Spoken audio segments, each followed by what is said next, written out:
You are listening to the People Centric Podcast, where we talk through the toughest challenges that people face at work and give practical advice to fixing those challenges.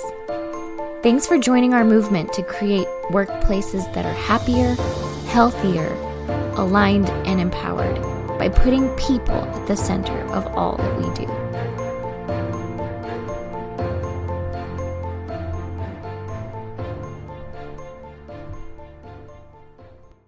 Hey, people-centric leaders. Today we're going to talk a little bit about coaching. Now, we're going to jump right into this thing because this is about coaching. We're going to coach you on how to coach others and why is coaching important. That's what we're going to talk about. Now, a lot of you, when you think about coaching, you're going to think about some kind of a sports team. What's your favorite sports team? Diana, what's your favorite sports team? Diana's on with us here. Diana are you into the sports? I don't even know which ball goes with which sport. A lot of times they're named after the sport. Yeah, I know, but if you were like, which one's the football? I'd be like, I think the leg squished kind of one. I don't know though. You know. But you're also like, you live out on the West Coast where there's a different kind of football too. And you've probably been to more of the other kind of football games than you have been. Yeah, I've actually been to like way more European football than American football. Okay, Yeah. well, that's fair. Soccer. Communist. But that's cool. Yeah, I'll just say that. I don't have a favorite sports team. In fact, in today's world, I think sports just make things more dichotomous and we don't need that kind of hate. And I don't appreciate it. That's my hands on sports. Okay, settle down. Just settle down. Nobody wants to hear that crap. Okay, we'll just saying. Okay, all right. We're gonna move on. We've got Philip today too on the call with us. Here, Philip. Philip, what's your favorite sport? I am similar to Diana. I'm not a huge sports person, but I will say I love a sport when it's someone I know, when it's live. You could put me into almost any sports situation. If I get to watch it live, I'm into it, right? From golf to tennis, because the energy is great when you're with a bunch of people who care.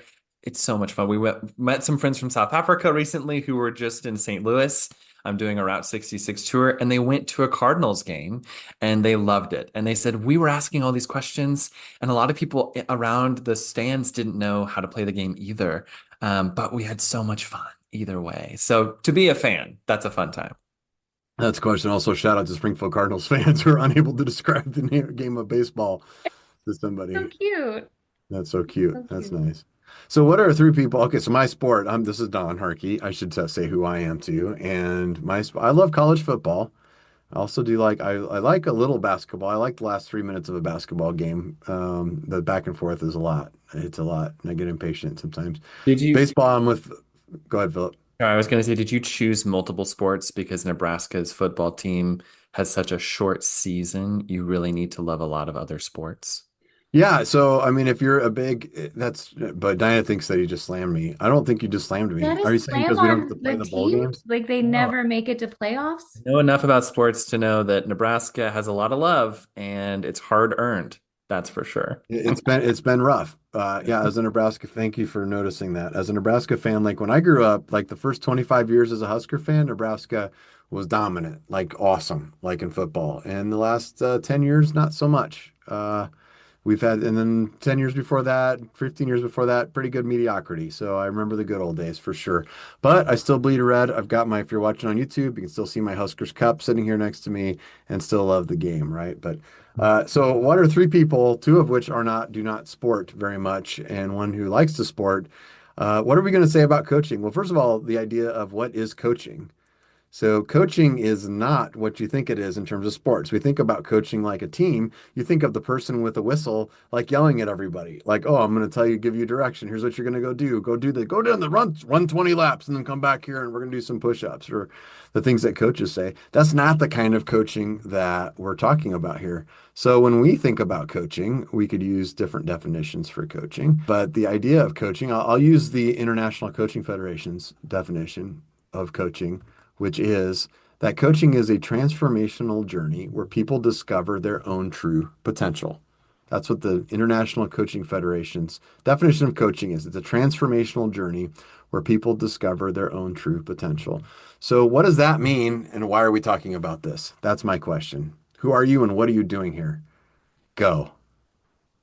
Oh, that's like a real question. Who are you? What is what? When you started talking about coaching, when you started talking about sports, I was confused as to where this was going to go. I was lost a little bit because I don't tie coaching to sports because of what we do. My brain. Because of what we do, but other people Yeah. do. But other people do. Yeah, totally, totally. So I get it. It just took me a minute. And I was like, what? So what's your question for us? Why do we coach? Like My what? question is, so that definition is a transformational journey, right? It's use a transformational journey where people discover their own true potential.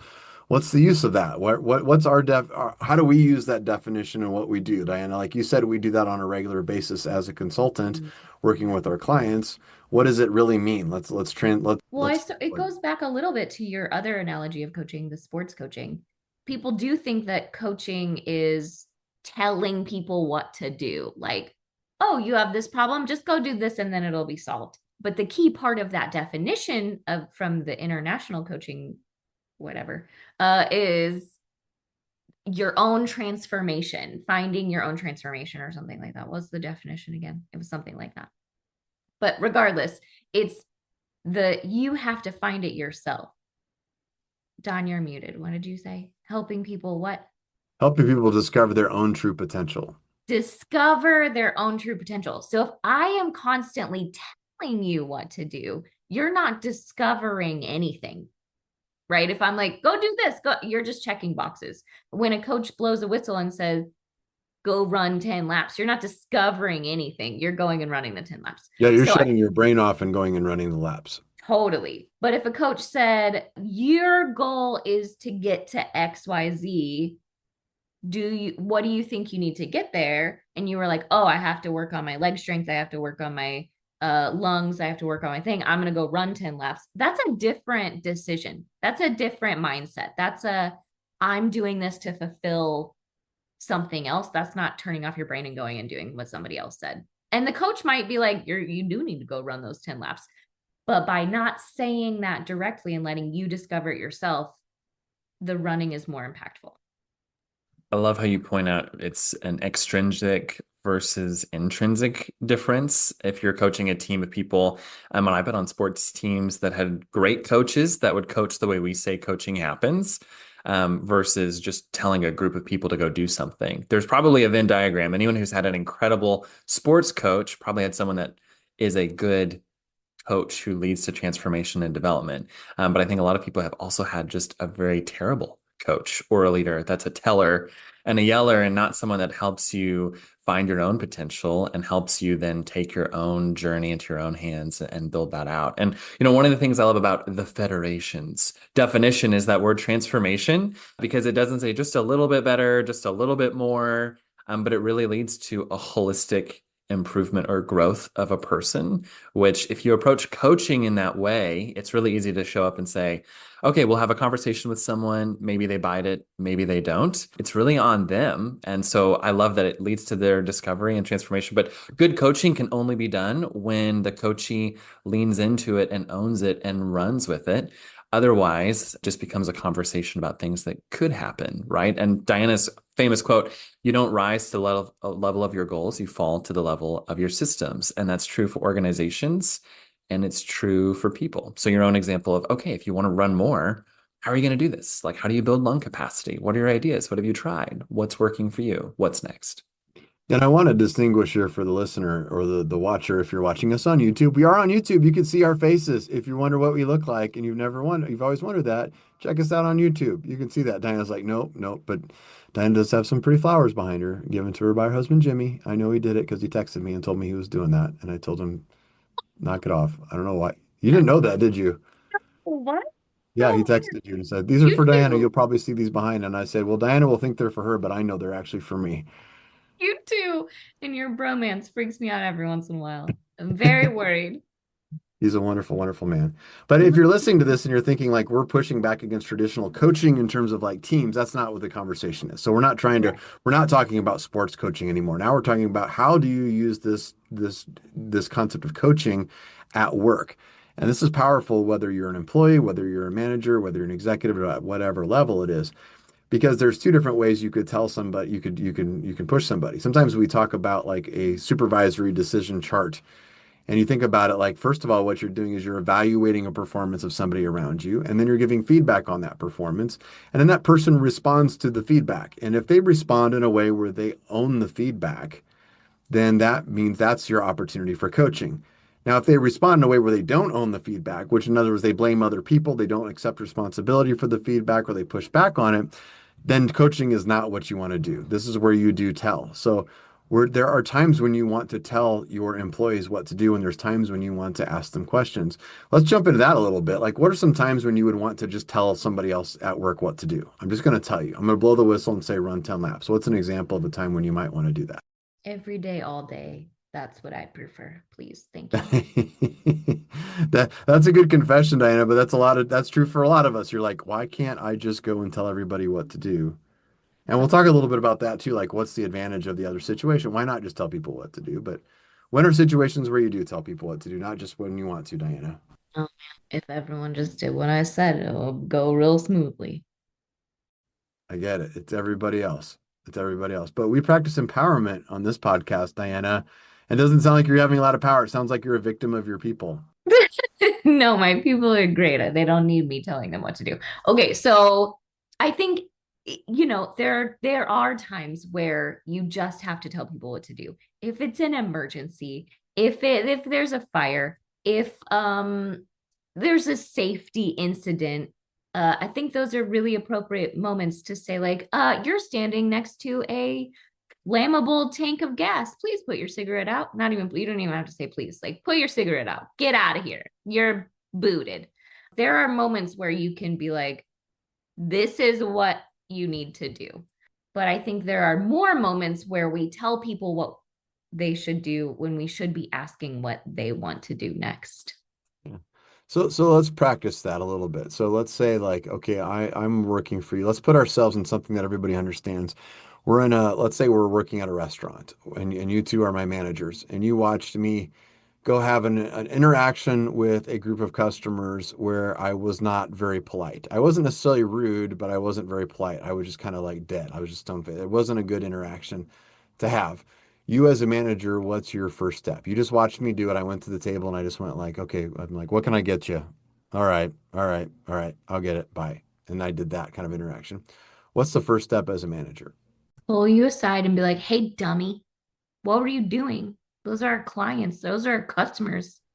Listen, jackass, you got to be better. I was thinking like walk up in front of these clients you want to retain and say, you're fired. You're out of here. Good day. Throw in the towel. Yeah, you're over. You're finished. You'll never come to anything. No transformation for you. Good day to you, sir. Good day to you. Good day. Hand in your apron, and we're going to burn it in front of you. That's it.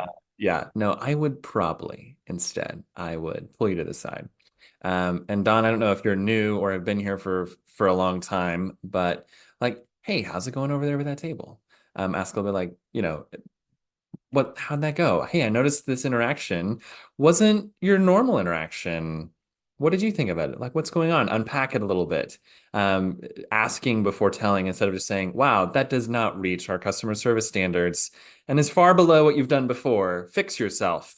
It really would just be to ask more. And it could be maybe there's stuff going on. Maybe there's something we don't know. Maybe you're about to quit. You probably shouldn't be doing this if you are in that role. We actually have friends that just opened a restaurant, and every time we're there, we watch them with different staff, high level of customer service. But one employee literally went to a live musician, handed this musician $20 because someone at our table said, "Can you pay this musician to stop playing music?" And this musician's a big deal in town. And the restaurant, of course, would never want this to be done. So I literally just watched this happen for our friends who own this restaurant. And how they handled it was incredible. They did not yell and blunderbust their way through it. But that employee did have a very serious conversation, and they unpacked. Turned out it was their parents who did it. And so the employee didn't feel comfortable saying no to their parents. So they made an awkward situation at their employer, right? A lot more going on than just a stupid, crazy person who's asking a great musician to stop playing music. That's a good example, and you just walked through a lot of things there. Yeah, but also to your point, they you have to ask questions to get there, right? You can't just pull that person aside and be like, what are you also don't ask the questions, what were you thinking? What are you doing? Those are not the right questions to ask. I just about did it. How What are you dare you? doing? That's How way dare you? What do you think? Who do you think who you do are? you think you are? Different questions. But the question of like, hey, what just happened there? Can you break down what happened and how we got to this? And just give me some more context, give me some more information. You wouldn't know if you just flew off the handle and said you're fired or I'm mad at you and you suck and I'm writing you up. You wouldn't know that the employee felt uncomfortable and was struggling because it was like family and work and they made a bad decision. Yeah, you wouldn't know any of that. So yeah, it leads to bad decisions on the management's part. So asking that question of just what happened over there? Tell me more. Yeah. So unfortunately, like all of this is all really good advice, but we know statistically and through experience that the number one response from the manager is they will see it and not say anything. That is the by far the most common response. I saw it, I noted it, I've got it in my head now. And if I keep seeing it happen over and over and over and over and over and over again, I'm probably going to just make a decision that you shouldn't be in that job and you and I never talked about it. Which is why when a manager is struggling with an employee, the first question that we ask them is, does the employee know it or not? Do they know it? Did you ask them? Did you say something to them? So you notice that Diana and Philip both said, okay, as the manager, I'm going to have a conversation with the person.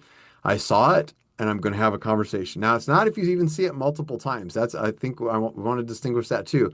We didn't say that that person had ever done that before or not done that before. We're saying it's the first time you've seen that doing that. And notice that Diana and Philip both said, no, I'm having a conversation with you.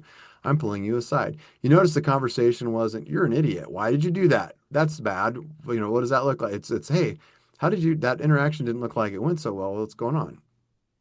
Tell me a little bit about it.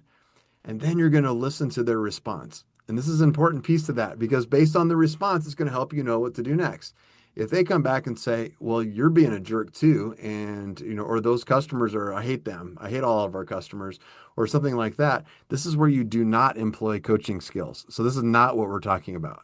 Okay. The coaching happens if the other person then owns what you just said. So what does ownership look like? So if I asked you the question, Diana or Philip, if I'm the one working at the table and I answer what can I answer that? What kind of answer would I give you that would make you think that, wow, Don's showing some ownership in this problem?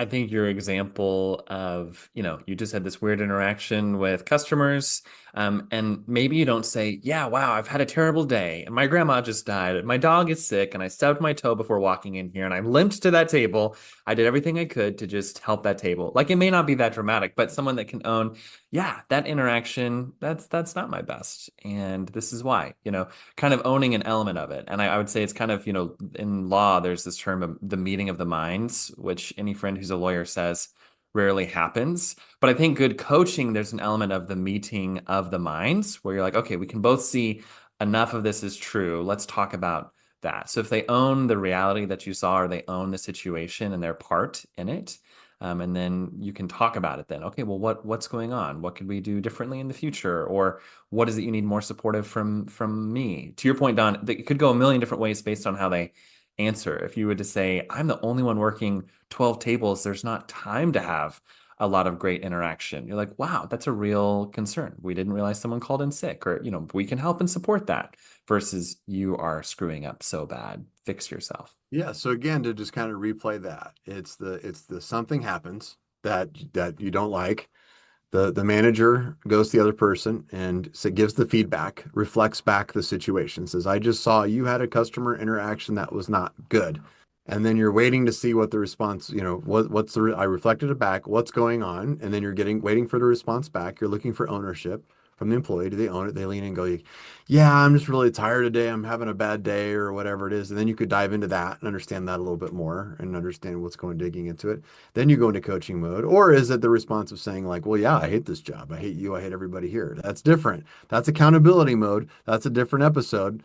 That's a different episode to lean into. But then you can coach and you can ask them questions. So why do that approach? Why do we ask people questions versus just telling them, hey, I saw you have that interaction. Don't do that again. Be nicer. What's the advantage of the coaching approach? Even though Diana badly wants it where people, and a lot of managers do, most of us who are managers would prefer just to say, don't do that anymore. But why does the other approach work better? Something I think we often hear with clients, they use the word coaching, but they use it very differently. Oh, yes, we have a troubled employee. Then we coach them and they've received coaching. So now we're fixing this troubled employee.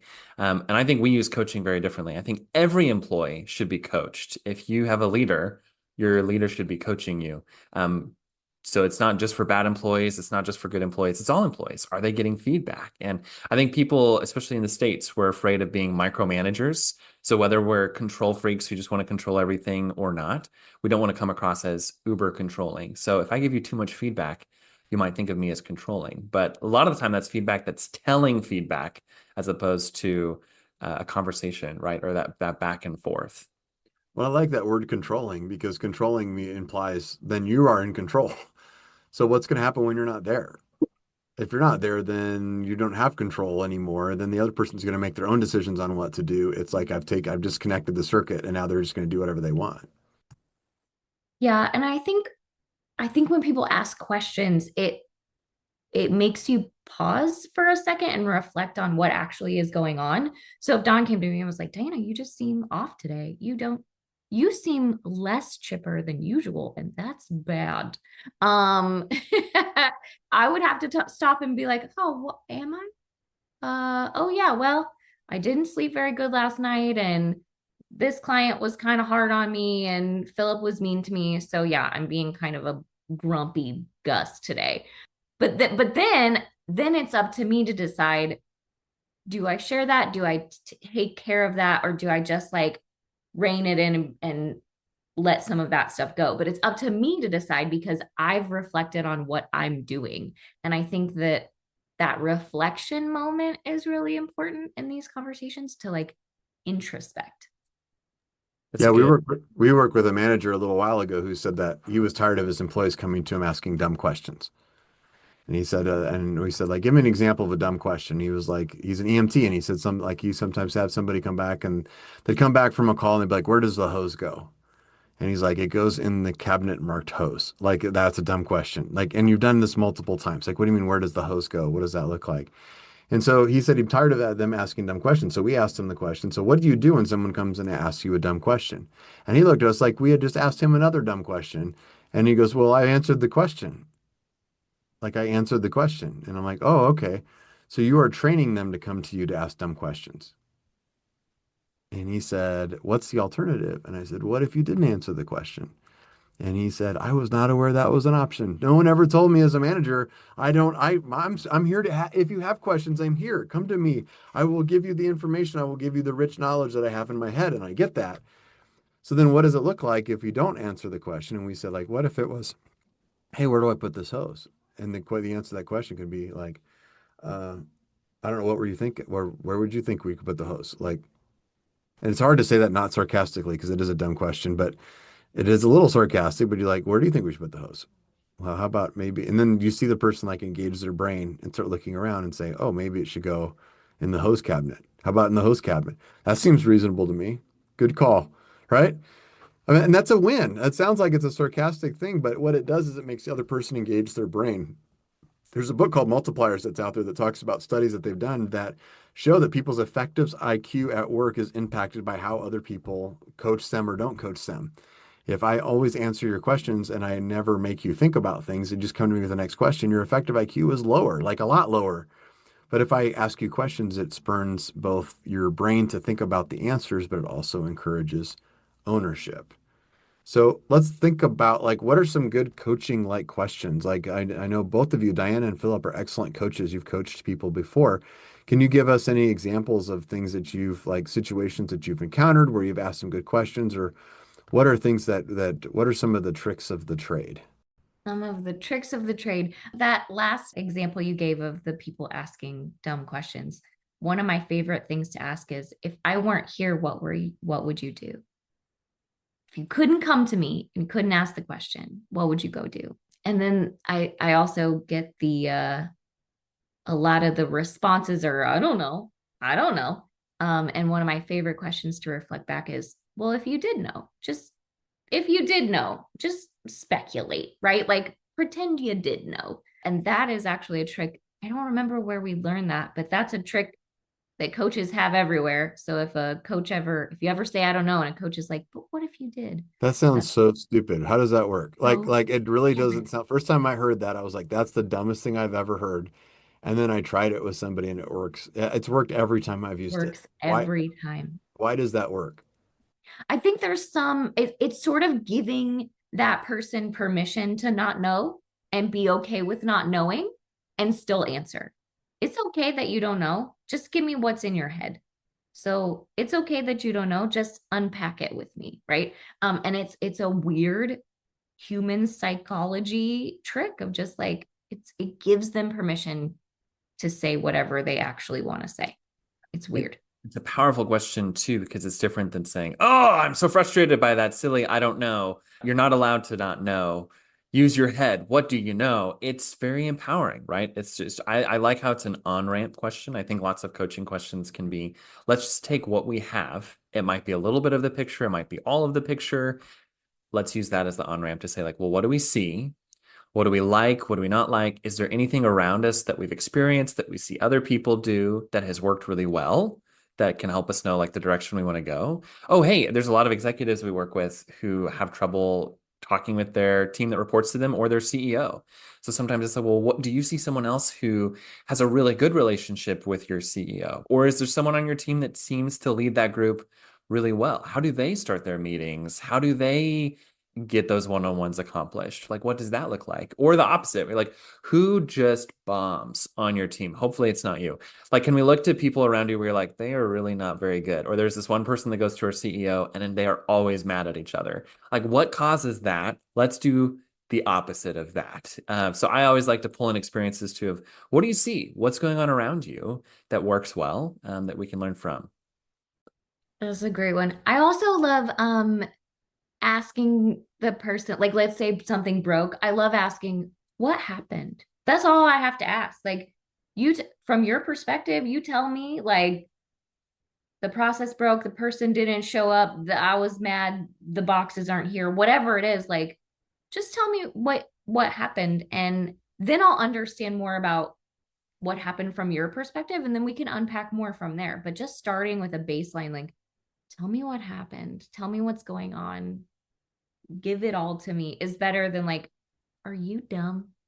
Why did this happen? Right? That's Like much better than that, Diana. That's true. way better. I know. Even though I think it sometimes. Yeah, you can think it, just don't say it, right? Yeah. Use your inside voice, not your outside voice. Yeah. Do you think you're smarter than the situation you've gotten yourself into? I think one of the other things that's really helpful too, and why we love working with teams that create goals. We talk about this a lot as a team. Alignment and empowerment is true for all the people with the organization. Where's the organization going? What are the organization's goals? But a lot of that backed as a good employer or a good leader is to also know your individual teams, your individual team members' own goals, like their own wants at work and beyond. And so when I coach with folks, I always like to have at least 2 to 3 clear goals. Where do you want to grow? So then as we come to situations or challenges they have, the question would be like, well, you said you want to grow in your ability to have hard conversations or to be that voice in the room that uses your expertise and make it really clear in a concise way, like what the next step should be. Or you want to have crucial conversations differently. And so using those goals to guide where they want to take that situation also. So if it's, hey, Dawn, you shared that you want to be the best host for our customers that come in to eat our amazing food. Like today, how could today match that differently? Like what will the rest of the day look like so you can reach that goal even more? We worked on this. We're talking about this. What's next? Yeah, yeah. Or if I'm bored because I'm working the same tables all day long, it's been a long shift, and you're like, do you think that does that approach of you being not very open and friendly to the customers help or hurt that? Like I would think of like I have days that go by pretty fast because all the customer interactions are really good, and you think that your response has a chance of impacting that. Those are great. So I mean, if you're thinking about it at its core, like if you're brand new to this concept of coaching, coaching is asking questions. If you think about how do I earn engagement, this very simple way is you engage people, and the best way to engage people is by asking them a question. find out where they're at, and then meet them where they are, which we have said multiple times on this podcast, leaning into it. Now, some of you, we've been using this in the context of a manager with an employee, but this works with any human to any human. In fact, we had a story, and Diana, I'm going to let you kind of tell this story. So I'm teeing this up for you a little bit about Philip. You and I were going to make a decision on not joining a local organization that we've traditionally been a part of. We were thinking about not doing our membership, and Philip is active in that organization. And we kind of put it out there for our team and said, we're thinking about not redoing this. And Philip coached Diana on a response, and it was very effective. And myself, as I say, Coach Diana, coached both of us on a response. So the initial response was to Diana. Diana called me and said, these are the questions Philip asked me. And both Diana and I were like, darn it, okay, Philip, you're right, let's go this direction. You want to tell a little bit about that?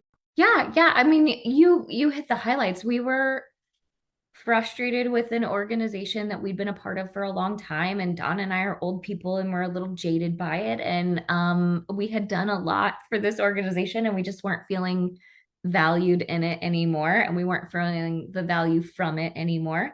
And Philip just sort of said, like, what was your original goal with joining this organization?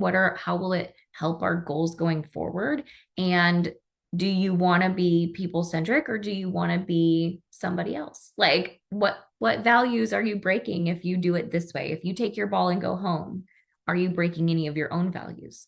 Have you had a conversation about this with this organization? Like, is walking away a powerful statement for us, or is it a not powerful statement for us? And the way that he just like coached me through it was brilliant. It was brilliant. And I don't think that Philip had his own agenda in that, or, anything. Like, I think he was just, let's ask questions and make sure this is the right decision for us. And after I thought about it, I was like, man, you were spot on, Philip. Like, no, it did not further the goal. Us leaving that organization was not helpful to People Centric or to the organization or to the community at large. Like, you just pointing it out and being very rational and very kind helped me introspect, take that moment of pause, and really work through what we should do next. And I think we made a good decision by not leaving that organization and just like recommitting to it. It was pretty powerful the way you did that.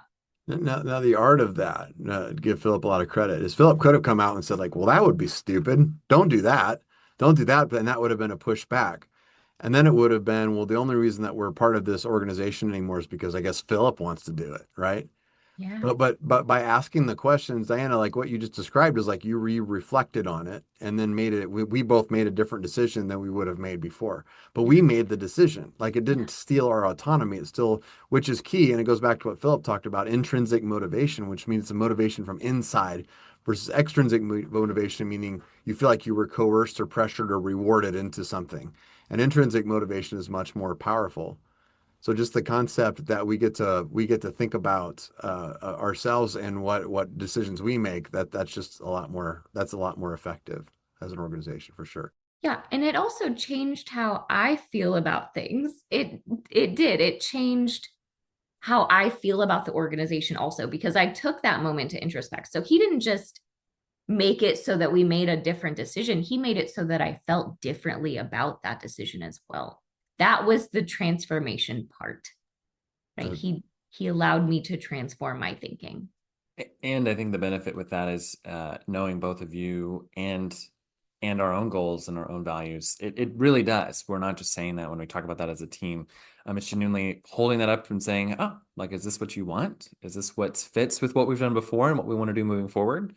Or something different. So I'm glad you all listen. Maybe that's the other piece of it, to that earlier point. If people are able to listen and talk about it and own it together, then you can have these conversations, as opposed to, Diana, your point, like nefarious agendas or a different level of goal of, it's not really for the team, it's really for me and just what I want. That's a different context. That's really cool. So coaching, if you work with people, think about utilizing this coaching approach. I know you've got an idea of where you want things to go. I know it's tempting to try to push those things out there. It's tempting to just answer questions, all of those different things. But the right answer, it might be, it's more effective for you, more powerful for you, and more powerful for other people to ask questions instead. Yeah. And Dawn, I'm going to reiterate your point where you said it doesn't just work for managers up and down. And, Philip managed us up, and, it doesn't just work as managers managing down. It works with your coworkers. You and I have coached each other 100 times. It works with your significant others. Do you know how many times I've used the trick on my husband when he's like, well, I don't know. What if you did know? It's a sneaky, sneaky thing that I now have in my arsenal. So, like, you can coach anyone around you, and it does elevate not just your relationship and the way you interact, but it elevates other people around you too. Yeah, it reminds me of my big fat Greek wedding, right? Where they're trying to get him to hire the daughter into or let her leave the restaurant to go work for the travel agency and stuff. And they just keep asking him questions until he comes to the solution. And he's like, I got it. Here's what we're going to do. And he does what everybody else wanted him to do anyway. That could feel kind of manipulative in the wrong circumstances. And don't manipulate people into it. But asking genuine questions to help people to reflect on a question is really a powerful tool. So I hope this was beneficial for you, whether you're a manager or an employee. If you work with other people, considering asking more questions, engage people, meet them where they are, learn something. As Philip used and Diana both gave examples of, like, maybe you think something that's not true. Maybe you're assigning intent to somebody else that's not going to be very helpful for that person. So hopefully this was beneficial for you. Thanks a lot for joining our People Centric podcast, and send us topics. We'd love to hear from you. Thanks, and see you next time. Thank you for listening to the People Centric Podcast. We are so grateful for you joining us every week. If you like this content, please like and subscribe. Also, feel free to share on your social media with everyone that you know. It really does help us. If you would like to contact us, I have put our information in the show notes. Please reach out anytime. We love hearing from you. We will be back next week with a new topic. Until then, be well and lead well.